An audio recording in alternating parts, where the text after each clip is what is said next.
La Meuse, toujours à la pointe des records. Souvenez-vous, en 2007, le TGV Est avait atteint quasiment les 575 km/h. Aujourd'hui, un autre record est en passe d'être établi, mais à presque 4 km/h.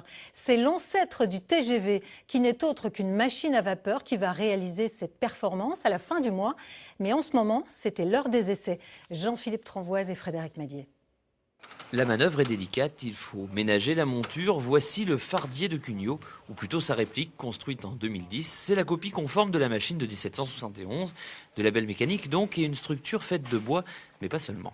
De métal et de bronze. Tout ce qui tourne, c'est sur du bronze, comme c'était à l'époque. Aujourd'hui, on mettrait des roulements à billes, on graisserait plus parce qu'il y aurait une réserve de graisse. Là, il faut graisser à chaque sortie. Et puis il faut faire le plein, au-dessus 70 litres d'eau, en dessous des bûches, et après 40 minutes de chauffe, la magie de la vapeur opère.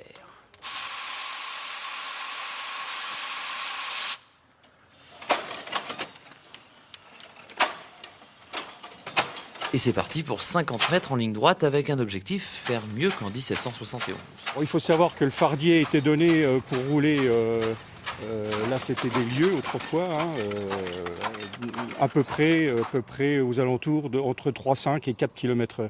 Donc on voudrait montrer qu'on atteint au moins les 4 km/h. Un peu plus peut-être ? Et un peu plus, ça serait bien. Bon, pour le moment, c'est plutôt 60 mètres à la minute. Déjà pas mal, me direz-vous. Eh bien non, tout juste 3,6 km/h. Allez, on va dire que la pente a joué contre nous, que le chrono n'était pas très précis. Bref, ce sera mieux en vrai.